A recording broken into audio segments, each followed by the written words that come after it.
안녕하세요. 오늘은 메를로퐁티에 대한 조금 심화된 이야기를 준비했습니다. 제가 예전에 올렸던 메를로퐁티 소개 영상을 안 보셨다면 일단 그것부터 보고 오시면 좀 더 좋을 것 같아요. 메를로퐁티는 소위 몸의 철학자라고 잘 알려져 있는데요.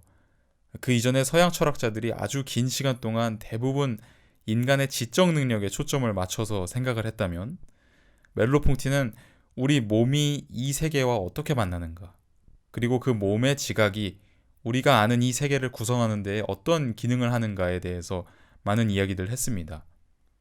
예전 영상에서 다뤘던 사례들도 몸에 대한 이야기를 담고 있죠. 시각, 그런 거요. 그런데 멜로퐁티의 이 몸 철학의 구체적인 내용을 들여다보면 사실 객관주의적 사고라는 것에 아주 철저하게 도전을 한다는 측면이 굉장히 중요합니다. 오늘은 객관주의적 사고라는 게 뭔지, 또 멜로퐁티가 그걸 어떻게 비판했는지에 대해서 다뤄보려고 합니다. 우리는 모두 객관주의적 사고를 하고 있습니다. 멜로퐁티가 말하는 객관주의적 사고는 현상을 대상, 오브젝트로 생각을 하는 걸 말합니다. 객관주의적 사고는 사실 아주 자연스러운 사고방식입니다. 예를 들어서 눈앞에 꽃이 하나 있습니다. 꽃이 하나 보인다는 건 지금 현재의 생생한 현상인데요. 객관주의적 사고를 하는 사람은 내 눈앞에 꽃이라는 하나의 독립적인 대상이 존재한다고 생각합니다. 그리고 그 꽃을 보는 나의 지각과 꽃이라는 대상은 엄밀하게 구별이 될 수 있다고 생각합니다. 꽃은 객관적으로, 즉 어떠한 시선이 없어도 존재하는 대상이니까요. 객관주의자는 그 꽃이라는 나와는 동떨어져서 존재하는 대상이 어떤 방식을 통해서 나에게 영향을 끼쳐서 나에게 현상으로서 나타나는 것이라고 생각합니다. 그러니까 대상이 현상보다 앞서서 존재한다고 생각하는 거죠. 현상은 그 객관적인 대상들이 어떻게 하다 보니까 나의 지각체계에 영향을 끼쳐서 사후적으로, 파생적으로 생겨난 거고요. 그리고 더 나아가서 현상이라는 것도 결국에는 하나의 대상으로 파악될 수 있을 겁니다. 스크린 위에 나타나는 영화도 하나의 대상으로서 바라봐질 수 있듯이 우리에게 경험되는 현상도 궁극적으로는 대상으로서 바라보는 게 가능할 겁니다. 그렇다면 세계의 대상이 아닌 것은 사실 하나도 없겠죠. 모든 것은 대상들이고 그 대상들이 각각 작용을 주고받으면서 세계가 움직이고 현상도 나타나고 한다는 게 객관주의적 사고방식이 그리는 그림입니다. 물론 평소에 이런 이론적인 생각을 하고 사시는 분들은 극소수일 테지만 적어도 일단 이 말을 들어보면 상당히 타당하다는 생각이 드실 겁니다. 그런데 현상을 반드시 객관적인 대상으로서만 바라봐야 하는 건 아닙니다. 예를 들어서 꽃을 보고 너무 아름다워서 단순히 객관적으로 존재하는 꽃이 아니라 나에게 소중한 아름다운 꽃으로서 바라볼 수도 있습니다. 그런데 벌써 좀 학문적이지 못하다는 느낌이 들죠. 객관적이지가 않으니까요. 객관주의적 사고는 대상에 대한 분석을 용이하게 한다는 아주 막강한 강점을 갖고 있기 때문에 유용성을 중시하는 우리의 의식 속에 아주 깊숙이 뿌리 박혀 있습니다.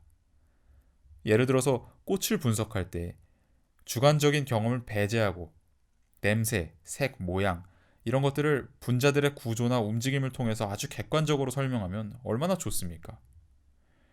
이렇게 보면 객관주의는 과학적 사고의 기본이 되는, 얼핏 보기에는 굳이 거부할 이유가 없는, 세상을 아주 잘 설명해내는 매우 훌륭한 사고방식으로 보입니다.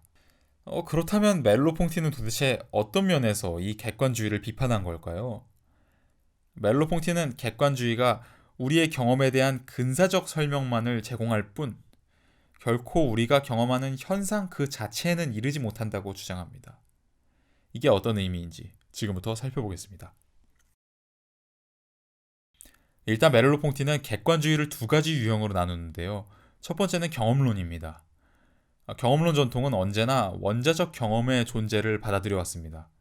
그러니까 경험은 최소 단위의 경험 요소들로 나눠질 수 있고 그 경험 요소들이 모여서 실제 경험이 이루어진다는 겁니다. 이건 상당히 그럴듯한 주장인데요. 예를 들어서 내가 지금 방 안을 쳐다보는데 빨간 양탄자가 보입니다. 이 경우 마치 디지털 카메라가 아주 작은 화소들로 방 안을 찍을 때 그렇듯이 빨간색 양탄자에 대한 나의 시각 경험은 미세한 시각 자극들이 가져다주는 원자적인 빨간색 인상들이 모여서 구성된다고 생각할 수 있습니다. 방 안 전체에 대한 경험은 방 안 각각 요소들이 가져다주는 각기 독립적이고 원자적인 인상들이 합쳐져서 생겨나는 거겠죠. 그러니까 이론상으로는 경험 전체는 아주 미세한 부분으로까지 다 독립적으로 분석될 수 있습니다. 멜로퐁티는 이 경험론의 주장을 어떻게 비판하냐면 경험의 부분과 경험 전체는 상호 침투적이라고 주장합니다.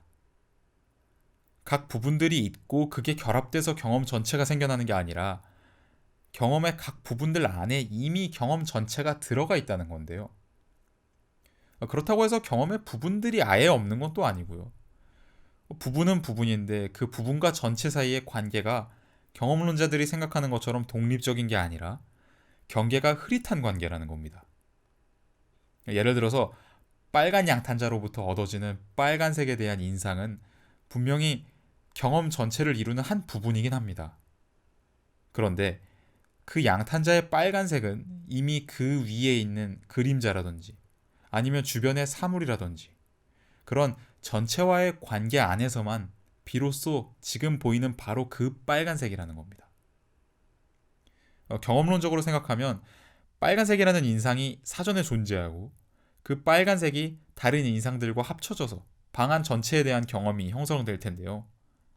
그런데 멜로퐁티는 그게 아니라 그 빨간색 인상 안에는 이미 경험 전체가 들어가 있고 그 경험 전체와 빨간색 인상 사이의 경계는 흐릿하다고 주장합니다. 멜로퐁티가 경험론을 비판하는 또 하나의 포인트는 상응가설에 관련된 부분입니다.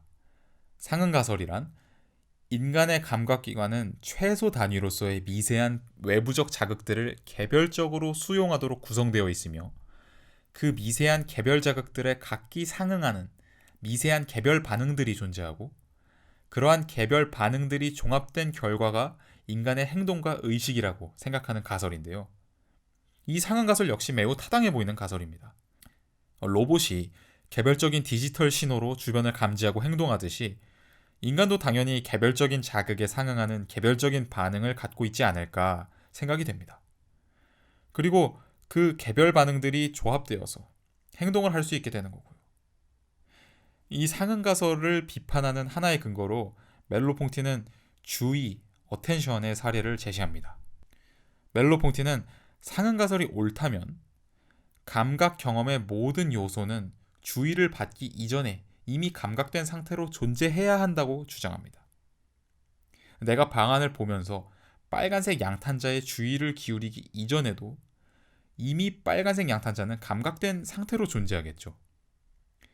일단 개별적인 감각이 주어졌고 그 다음에 어떤 다른 이유로 인해서 거기에 주의를 기울이게 되는 거겠죠. 멜로퐁티는 이러한 상응가설이 주의의 창조적이고 변화무쌍한 측면을 설명하지 못한다고 비판합니다.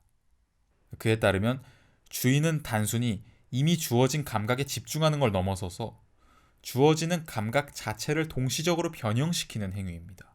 빨간색 양탄자에 주의를 기울일 때 감각 정보들은 그대로 동일하게 남아있으면서 단지 그 강조점만 변하는 게 아니라 주의를 기울이는 행위로 인해서 감각 정보들 자체가 새로운 모드로 설정된다는 겁니다.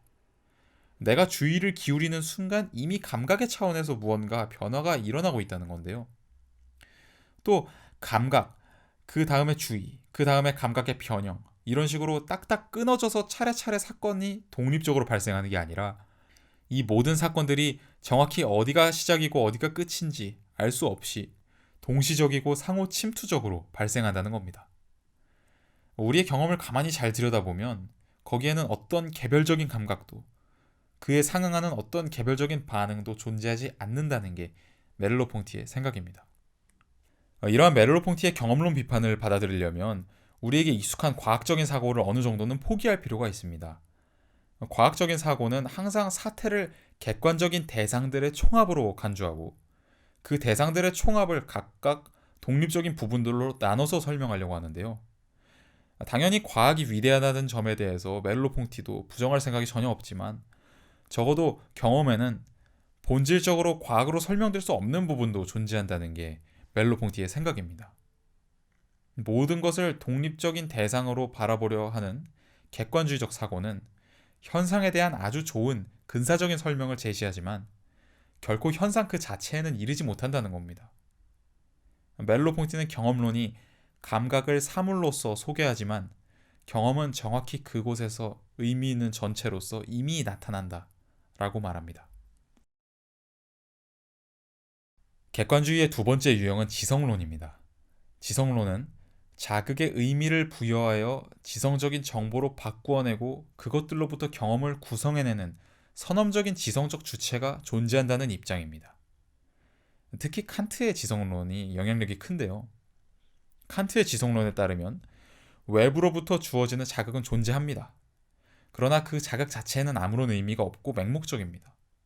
주체가 있기에 비로소 그 맹목적인 자극에 의미가 부여되고 나름의 범주 하에 그것들이 조직화돼서 의미를 가진 경험이 만들어집니다. 이 지성론에서 우리는 이중의 객관주의를 찾아낼 수 있습니다. 먼저 외부로부터 주어지는 자극이 경험론에서와 마찬가지로 객관적인 대상으로 상정됩니다. 또한 지성적인 주체 역시 외부 자극을 초월하는 존재, 객관적인 존재로서 세워집니다. 외부 대상과 지성적 주체는 완전히 따로따로인 것처럼 생각됩니다. 외부 대상이나 지성적 주체나 각각 객관적으로 존재하는 대상인 것처럼 생각됩니다. 이러한 생각을 비판하기 위해서 멜로퐁티는 재밌게도 착시 효과에 주목하는데요. 예를 들어서 이러한 정육면체를 볼 때 이 정육면체의 모서리들이 바깥쪽으로 튀어나왔다 안쪽으로 들어갔다를 반복합니다. 모르시는 분들은 이 그림을 정지해 놓고 잠시 응시해 보시면 알게 될 겁니다. 우리는 이게 착시 효과라는 걸 압니다. 자, 지성론적으로 한번 생각해 보면 외부에서 주어지는 객관적인 감각 자료는 동일하게 유지가 되지만 그에 대한 지성적 주체의 판단이 계속해서 바뀌는 거라고 설명할 겁니다. 그런데 만약 그게 맞다면 왜 지성적 주체인 우리는 한 가지 판단을 계속해서 유지하지 못하는 걸까요? 감각과 판단이 서로 독립적인 과정이라면, 또 외부 대상과 판단 주체가 서로 독립적으로 존재한다면 왜 감각이 동일한 상태에서 판단은 우리의 의지와 상관없이 계속 바뀔 수밖에 없는 걸까요? 여기에 대해서 멜로퐁티는 실은 판단을 할 때 이미 감각 수준에서 무언가가 변화하고 있다고 설명합니다. 멜로퐁티에 따르면 변화하는 감각은 판단을 변화시키고 변화하는 판단은 또다시 감각을 변화시킵니다. 이 둘 사이의 관계는 아주 원초적입니다. 실제로 우리가 세상을 지각하는 과정을 그대로 주의 깊게 들여다보면 감각과 판단은 상호 침투적인 관계를 이루고 있으며 그 둘의 상호작용은 명확히 도식화해서 분석될 수 없을 정도로 서로 혼재되어 있습니다. 그래서 멜로퐁티는 지성론이 지각된 대상의 존재와 공존의 방식을 보지 못하며 시각적 장에 퍼뜩 떠오르고 비밀스럽게 그 부분들을 묶어내는 삶을 보지 못한다 라고 말합니다. 자, 정리를 해보면 경험론과 지성론이라는 두 가지 유형의 객관주의는 모두 세계가 독립적이고 개별적인 대상들로 이루어져 있다고 생각하고 그 대상들의 작용을 통해서 세계와 경험을 설명하려고 합니다. 그런데 우리의 경험을 가만히 잘 들여다보면 명확하게 구분지어질 수 없는 대상들 간의 상호관계, 그리고 날카롭게 경계지어질 수 없는 부분과 전체의 관계, 또 서로 흐릿하게 침투해 있는 주체와 객체 사이의 관계가 존재하고 이러한 경계가 흐릿한 관계들은 객관적인 대상들로 나눠서 분석하는 게 근본적으로 불가능하다고 멜로퐁티는 주장합니다. 그래서 객관주의는 세계를 설명하는 이론이 되려고 하지만 항상 막상 실제의 삶은 제대로 포착하지 못하고 언제나 실제 현상과는 동떨어진 이론으로 남을 수밖에 없을 겁니다. 물론 두 유형의 객관주의 모두 좋은 이론들을 만들어낼 수 있고 또 실제로 과학을 발전시키는 데 큰 기여를 했지만 그렇다고 해서 객관주의가 만능이라거나 진정한 진리라고 받아들여져서는 안 된다는 겁니다. 그 이상의 무언가가 우리의 경험과 현상 안에는 있고 그것을 포착해내려는 시도도 인간의 삶을 설명하는 데 있어서 매우 중요할 겁니다. 그게 멜로퐁티가 생각하는 현상학의 과제일 테고요. 자, 이렇게 해서 오늘은 비교적 어려운 용어도 많이 쓰면서 객관주의 비판에 대한 약간은 깊은 이야기를 해봤는데요. 멜로퐁티는 제가 지속적으로 관심을 기울이는 철학자 중 한 명이기 때문에 다음에 기회가 있으면 또 다뤄보도록 하겠습니다. 감사합니다.